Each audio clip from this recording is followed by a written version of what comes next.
बऱ्याच लोकांना joint replacement सर्जरीचा सल्ला दिला जातो, पण लोक टाळाटाळ करतात किंवा पुढे ढकलतात. कारण नक्की काय करणार आहेत हे माहिती नसतं. तेच आज आपण सविस्तर जाणून घेऊयात.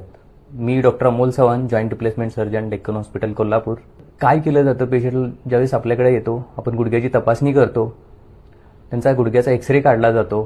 गुडघ्यांच्या एक्सरेवरती गुडघ्यांची स्टेजिंग ठरवली जाते की नॉर्मल गुडघा आहे, ग्रेड 1 आर्थरायटिस आहे, ग्रेड 2 आहे की ग्रेड 3 आणि 4 आहे. त्यानुसार आपली ट्रीटमेंट ठरली जाते.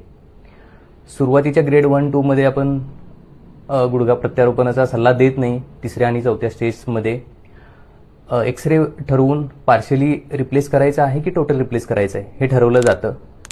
एकदा की ऑपरेशन ठरलं की पेशंटला आदल्या दिवशी ॲडमिट केलं जातं. साधारण 2 तासाची ही प्रक्रिया असते ऑपरेशनची. ऑपरेशन झाल्यानंतर रिकव्हरीची प्रक्रिया त्याच दिवशी सुरू केली जाते. आपण ऑपरेशनच्या दिवशीच पेशंटला गुडघ्यांची हालचाल करणं, उभा करणं, जेवढ्या वेदना सहन होतील तेवढं चालवणं हे केलं जातं. साधारण 3 ते 4 दिवसात आपण डिस्चार्ज करतो. सुरुवातीला वॉकरवरती आपण 1 महिनाभर चालवतो.